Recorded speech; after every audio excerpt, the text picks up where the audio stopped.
The Galactic Confederation's assessment chamber hummed with the quiet efficiency of advanced technology as High Counselor Vexthor reviewed humanity's application for membership. His crystalline eyes flickered across the holographic displays, each one showing different aspects of Earth's civilization. The chamber's other occupants, representatives from the Confederation's most powerful species, watched in silence, their expressions ranging from curiosity to barely concealed disdain. Fascinating. Vexthor's voice resonated through the chamber. They've barely mastered basic fusion technology, yet they dare petition for membership. His words weren't meant to mock. They were simply a statement of fact. The Confederation had standards, after all, and humanity barely met the minimum requirements for consideration. Earth's ambassador, Sarah Chen, stood before the council with quiet dignity. She'd expected this reaction. Humanity had known they were technological infants compared to the spacefaring races that dominated the galaxy. But they also knew that technology wasn't everything. The following weeks saw humanity integrated into the Confederation's lowest tiers. They were assigned to maintenance crews, waste management teams, and basic logistics operations. The more advanced species saw no reason to waste human potential on anything more complex. Humans lacked the natural armor of the Kraxi, the telepathic abilities of the Mindari, or the computational organs of the Sice-Core species. They were, by all measurable standards, unremarkable. But as humans filtered through the Confederation's massive space stations and colony worlds, they watched. They learned. They adapted. Dr. Marcus Wong, assigned to maintaining waste reclamation units on Station Beta 7, noticed inefficiencies in the system's design. The Confederation's technology was advanced, yes, but it was rigid, unchanging. One evening, while his supervisor was occupied with administrative duties, Marcus implemented a small modification to his unit's processing algorithms. Efficiency improved by 23%. Similar stories began emerging across Confederation space. Small improvements here, tiny innovations there. The governing species dismissed these as lucky accidents or insignificant tweaks. After all, how could a species that hadn't even colonized their own solar system meaningfully improve upon technology that had been perfected over millennia? Then came the first warnings about the void horizon. Deep space sensors detected something massive moving through the galaxy, consuming everything in its path. Ancient defense networks, designed to protect against such threats, began failing one by one. The Confederation's most brilliant minds struggled to understand what they were facing. Sarah Chen, now serving as humanity's chief representative, sat in emergency council meetings, watching the greatest minds in the galaxy debate endlessly about proper protocols and established procedures. She thought about Earth's history, about how humanity had faced extinction-level threats multiple times and survived through adaptation and unconventional thinking. In her quarters that night, she accessed a secure channel to Earth. Implementation authorization. Phoenix Protocol. She transmitted. Activation code. Humanity persists. Across Confederation space, humans quietly began moving into position. For 5 years, they had been preparing for something like this. Not this specific threat, but any threat that might require humanity to prove its worth. Every small improvement, every tiny innovation, had been part of a larger pattern, a pattern that only became clear when you stepped back far enough to see it. As the void horizon approached the first inhabited systems, the Confederation's mighty fleets assembled. Their ships were technological marvels, the pinnacle of known science. But they were predictable, inflexible, bound by millions of years of tradition and established doctrine. Dr. Wong stood at his waste reclamation station, smiling slightly as he initiated a very special protocol. Across the station, similar smiles appeared on human faces as they did the same. The Confederation was about to learn why humanity had survived countless near-extinction events on Earth. They were about to learn why adaptability, creativity, and the ability to think beyond established boundaries were sometimes more valuable than all the advanced technology in the galaxy. The void horizon was approaching, yes, But humanity had been preparing. And now, finally, they would show the galaxy why you should never underestimate a species that had evolved on a death world, surviving everything from ice ages to nuclear war, from pandemics to climate disasters. The real question wasn't whether humanity deserved a place in the Confederation. The question was whether the Confederation was ready for humanity. Aboard the Confederation Research Station Nexus 9, Dr. Elena Santos watched as her Mindari supervisor puzzled over the latest efficiency reports.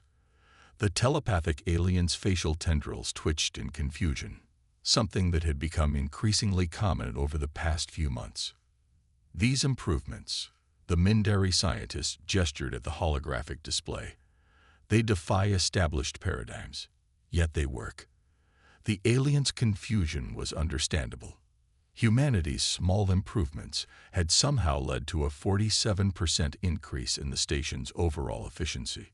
Elena maintained a carefully neutral expression. Perhaps we just got lucky with the combinations, superior thelix. She learned early on that the Confederation species preferred having their own explanations for human successes. It made things easier. What Elena's supervisor didn't know was that every human improvement was part of a carefully orchestrated plan. Each modification, each tiny change, was designed to prepare Confederation technology for what humanity knew was coming. The Void Horizon wasn't just a threat, it was an opportunity. Deep within the station's maintenance sectors, technical specialist James Chen, no relation to Ambassador Sarah Chen, was making his own minor adjustments to the station's power distribution network. The Confederation's energy systems were impressive but linear. They couldn't adapt to changing circumstances.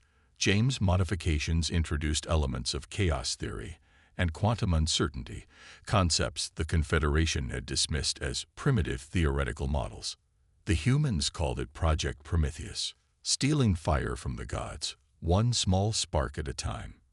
Across Confederation space, similar scenes played out.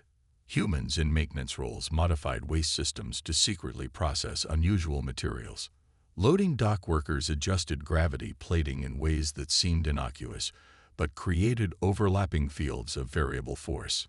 Kitchen staff tweaked food synthesizers to handle more diverse molecular structures. None of these changes appeared significant in isolation. Together, they formed a web of preparations that would fundamentally alter how Confederation technology functioned. The Void Horizon grew closer, and with it came increasing panic among the Confederation's ruling species.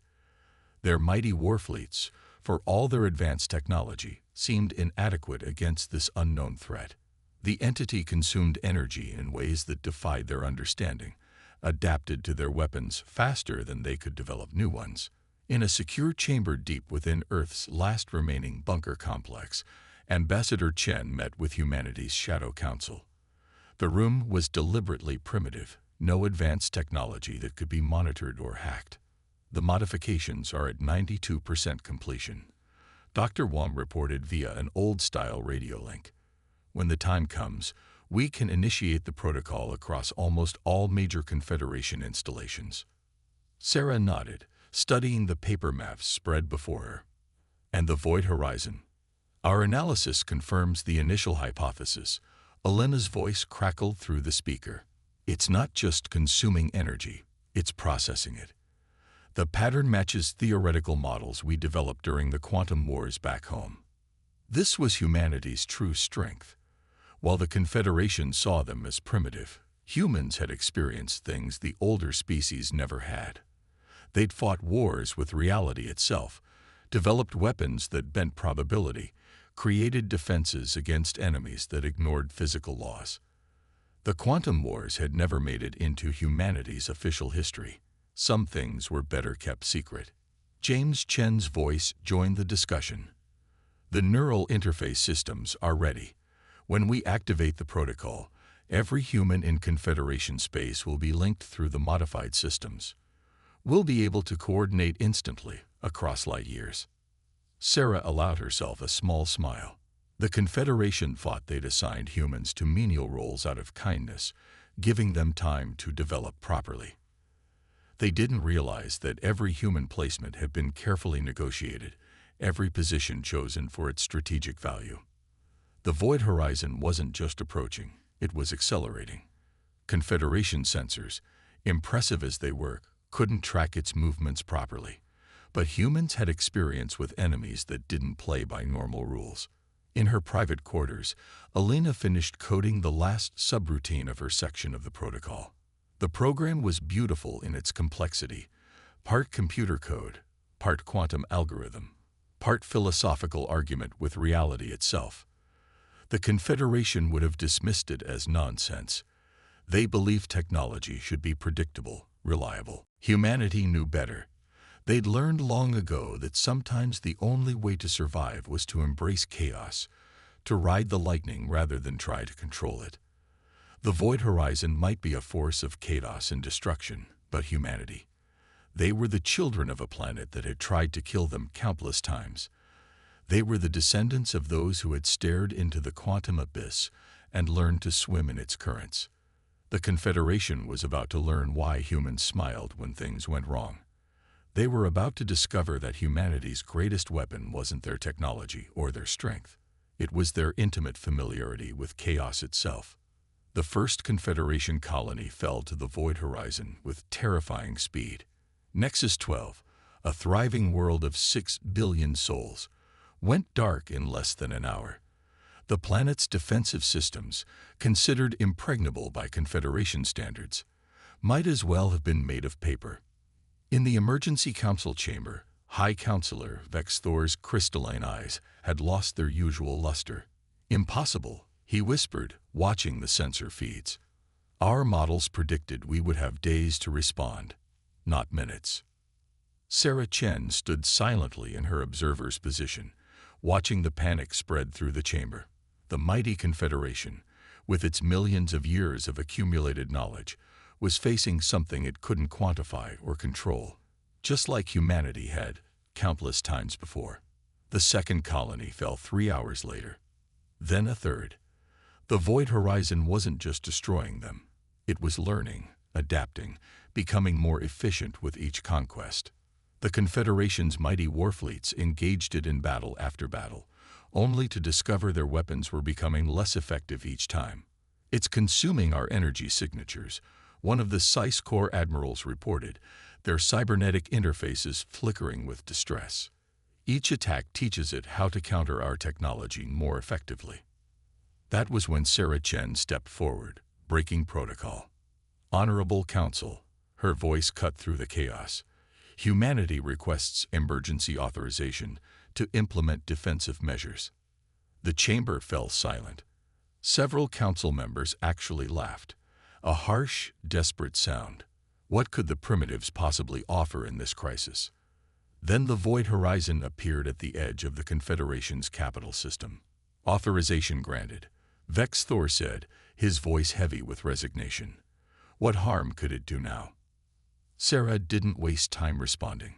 Instead, she pressed a simple control on her primitive wooden bracelet, a piece of decorative jewelry that had never drawn more than condescending glances from the advanced species. Across Confederation space, every human received the signal simultaneously. In waste processing plants and maintenance tunnels, in loading docks and power stations, they moved with practiced precision. The Paradise Protocol was activated. Dr. Elena Santos, still at her station on Nexus 9, initiated her part of the sequence. The station's power grid, subtly modified over years, began to pulse in patterns that would have given Confederation engineers seizures. James Chen, down in the maintenance sectors, activated his modifications to the gravity systems. Similar actions took place on every Confederation installation where humans had worked. The effect was instantaneous and devastating. To the Confederation's systems, across their space, technology began behaving in ways that defied their understanding. Power grids fluctuated wildly, gravity shifted unpredictably, and communication systems carried impossible signals. But the humans weren't done. Dr. Wong, still at his waste management station, activated the final phase. Every piece of modified technology, every adjusted system, began resonating in harmony. The Confederation's rigid, predictable technology was transformed into something else entirely, a vast network of controlled chaos. In the council chamber, Sarah Chen's eyes glowed with an inner light as the neural interface connected her to every human in Confederation space. Through their collective consciousness, they could see the Void Horizon for what it really was, a weapon, left over from a war so ancient even the Confederation had forgotten it. You see, Sarah's voice echoed strangely, carrying harmonics that shouldn't have been possible. We recognized it because we've made similar weapons. In the quantum wars, we learned that the most effective way to fight chaos is with chaos. The Void Horizon entered the capital system, its vast form distorting space itself. But now it faced something new. The Confederation's technology, transformed by human modifications, no longer presented a predictable pattern for it to consume and counter. Instead, it faced a system that changed randomly, that adapted in ways even its creators couldn't predict. High Counselor Vexthor watched in astonishment as the humans coordinated through their neural network, using the modified Confederation technology in ways that should have been impossible. They weren't just fighting the Void Horizon. They were speaking to it in its own language, the language of chaos and probability. "What have you done to our technology?" he whispered, both horrified and fascinated. Sarah Chen smiled, her eyes still glowing with neural fire. "We improved it. Your technology was perfect, unchanging, dead. We made it live. We made it evolve." The Void Horizon struggled to adapt to the constantly changing patterns of the modified technology. For the first time since it had awakened, it faced something it couldn't simply consume and counter. It faced human chaos, guided by human consciousness, expressed through Confederation technology. The battle for the capital system had begun, and humanity was about to show the galaxy why sometimes the best way to fight monsters wasn't with perfect order, but with perfectly controlled chaos. The capital system blazed with impossible energies as humanity's modified technology engaged the Void Horizon. Through the neural network, every human could see the battle in its true form, not just ships and energy beams, but probability waves and quantum fluctuations dancing through reality itself. Dr. Elena Santos, her consciousness merged with thousands of others through the network, directed the transformed systems of Nexus 9 with the precision of a conductor leading an orchestra of chaos. Each fluctuation in the station's power grid sent ripples through space-time, disrupting the Void Horizon's attempts to analyze and adapt to their defenses. Pattern Shift Alpha, her thoughts echoed through the neural network. Across Confederation space, humans adjusted their systems in perfect synchronization. The technology under their control pulsed with new rhythms, forcing the Void Horizon to start its analysis from scratch. In the council chamber, the Confederation's leaders watched in stunned silence. Their perfect, predictable technology was being used in ways they had never imagined possible. Gravity fields twisted into Mobius strips of force. Communication arrays broadcast signals that existed in multiple quantum states simultaneously. Power systems operated at efficiencies that their equations said were impossible. "Remarkable," murmured Superior Thelix, Alina's former supervisor. "They've transformed our technology into something alive." James Chen, deep in the maintenance sectors, coordinated with waste management teams across hundreds of stations. The modified systems weren't just fighting the Void Horizon. They were learning from it, adapting in real time. Every time the ancient weapon evolved to counter their defenses, the human modified technology evolved faster. "It's working," Dr. Wang's thoughts rippled through the network. "The Void Horizon's adaptation rate is slowing. It can't predict what we're going to do because we're not using fixed patterns anymore." The battle reached a new intensity. The Void Horizon, for the first time in its ancient existence, faced an opponent that it couldn't simply analyze and counter. Human consciousness, distributed through the modified Confederation technology, created patterns too complex and chaotic for even its vast intelligence to process. Sarah Chen stood in the council chamber, her eyes still glowing with neural fire, as she coordinated humanity's efforts. Through her, the Council could see glimpses of how humans perceived reality, not as a fixed set of rules to be followed, but as a sea of possibilities to be explored. "You see," she explained, her voice carrying harmonics that made the air itself shiver, "your technology was built on the assumption that the universe operates according to fixed laws. But we learned during the quantum wars that reality is far more flexible." The Confederation's mighty warfleets, their weapons now modified by human chaos tech, engaged the void horizon with renewed effectiveness. Each shot carried not just energy, but probability fluctuations that the ancient weapon couldn't predict or adapt to. High Counselor Vexthor watched as a cruiser, its systems pulsing with chaotic energy, fired a shot that existed in 12 different quantum states simultaneously.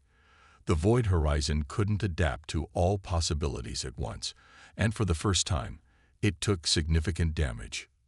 "This is impossible," one of the Sci-Fi Corps admirals protested, their cybernetic interfaces struggling to process what they were seeing. "Technology doesn't work this way. Reality doesn't work this way." Reality.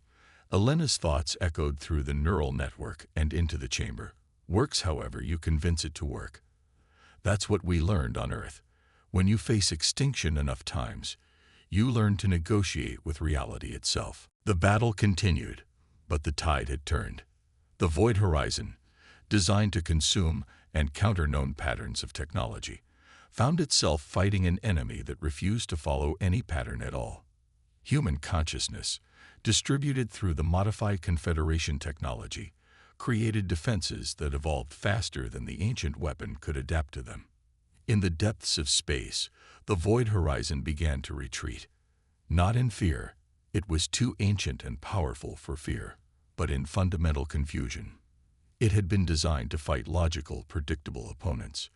Humanity's controlled chaos was something beyond its parameters. As the ancient weapon withdrew from the capital system, the Confederation's leaders began to understand what they were really seeing. Humans hadn't just modified their technology. They had changed the rules of what technology could do. They had taken the Confederation's perfect, predictable systems and taught them to dance on the edge of chaos. The void horizon wasn't defeated yet, but for the first time in millions of years, it had met something it couldn't simply consume and counter. It had met humanity. A species that had turned unpredictability into an art form, that had learned to thrive in chaos because their homeworld had never given them any other choice. And through the neural network, every human smiled. The real battle was just beginning. The void horizon retreated to the edges of Confederation space, but humanity knew the ancient weapon wouldn't stay there forever. Through the neural network, they could sense its vast intelligence processing what it had encountered, trying to understand the chaos it had faced. Sarah Chen stood before the full Confederation Council, no longer relegated to an observer's position. The neural glow had faded from her eyes, but the confidence in her stance had only grown stronger. "The weapon will return," she explained, her voice carrying through the vast chamber. "It's learning, adapting. Next time, simple chaos won't be enough." High Counselor Vexthor leaned forward, his crystalline eyes studying her with new respect. "What do you propose?" "Integration," Sarah replied. "Not just of our modifications, but of our philosophies. The Confederation has perfected order. Humanity has mastered chaos. Together, we could create something new, something even the void horizon couldn't adapt to." Dr. Elena Santos, now promoted to lead researcher on what the Confederation was calling quantum integration theory, presented the data from their battle. "The void horizon isn't just a weapon," she explained. "It's a remnant of a civilization that tried to achieve perfect order through perfect adaptation. But they failed because they never understood that true adaptation requires elements of both chaos and order." Through the still active neural network, humans across Confederation space coordinated their next phase of modifications. But this time, they worked openly with the Confederation's engineers and scientists. James Chen found himself teaching Sci-Fi Corps technicians how to feel the flow of energy through systems rather than just measuring it. Dr. Wong showed crack Sci engineers how to introduce controlled uncertainty into their designs. Your technology is incredible, James explained to a group of fascinated Confederation engineers. But it's like a crystal, perfect, beautiful, and unchanging. We're teaching it to be more like a living thing, able to grow, adapt, and evolve. The integration wasn't always smooth. Some Confederation species struggled with the concept of controlled chaos. The Mindari, in particular, found the neural network disturbing, until Elena showed them how it could enhance their natural telepathic abilities. In her private moments, Sarah Chen reflected on how far they'd come. The Confederation had dismissed humanity as primitive, but that very primitiveness had saved them all. Humans had never achieved the Confederation's level of technological perfection because Earth had never given them the chance. Their world had forced them to adapt constantly, to embrace chaos as a fundamental part of existence. 3 months after the first battle, the Void Horizon returned. But this time, it faced something unprecedented. A civilization that had merged the perfect order of Confederation technology with the controlled chaos of human innovation. Every system it encountered operated on principles that defied prediction, yet worked in perfect harmony with the whole. The battle that followed wasn't just a clash of weapons and energy. It was a war of philosophies, perfect adaptation versus perfect evolution. The Void Horizon tried to analyze and counter their defenses, but found itself facing technology that operated on multiple levels of reality simultaneously. Confederation weapons, enhanced by human chaos theory, fired shots that existed in quantum superposition. Defense systems shifted between order and chaos in patterns that even their creators couldn't predict. Through the neural network, humanity coordinated these efforts with a precision that amazed their Confederation allies. They weren't just fighting the ancient weapon. They were communicating with it, showing it a new way of existing. In the end, the Void Horizon didn't die. Instead, it changed. Faced with a civilization that had transcended the dichotomy of order and chaos, the ancient weapon found itself evolving in ways its creators had never imagined possible. It became something new, a bridge between order and chaos, a testament to the power of true adaptation. Standing in the council chamber months later, Sarah Chen looked out at the assembled representatives of the Confederation. The hierarchy that had once dismissed humanity now sought their guidance. The species that had once seemed primitive had shown them a new way of looking at the universe. "We didn't just survive the Void Horizon," she told them. "We evolved beyond it. And we did it not by achieving perfect order or embracing pure chaos, but by learning to dance between the two." High Counselor Vexthor, his crystalline eyes now shimmering with neural fire from his own connection to the network, nodded in agreement. "Perhaps," he mused, "that is why your species survived all those near extinctions on Earth. You never tried to master reality. You learned to flow with it." The Confederation was changing. The rigid hierarchy that had governed it for millions of years was giving way to something more fluid, more adaptive. And humanity, once dismissed as primitive, had found their true role, not as warriors or servants, but as teachers, showing the galaxy that true strength lies not in perfection, but in the ability to embrace imperfection and make it beautiful. The stars themselves seemed to shine brighter, as if reflecting the light of a civilization that had finally learned to balance order and chaos, perfection and adaptation, past and future. The age of rigid hierarchies was over. The age of evolution had begun.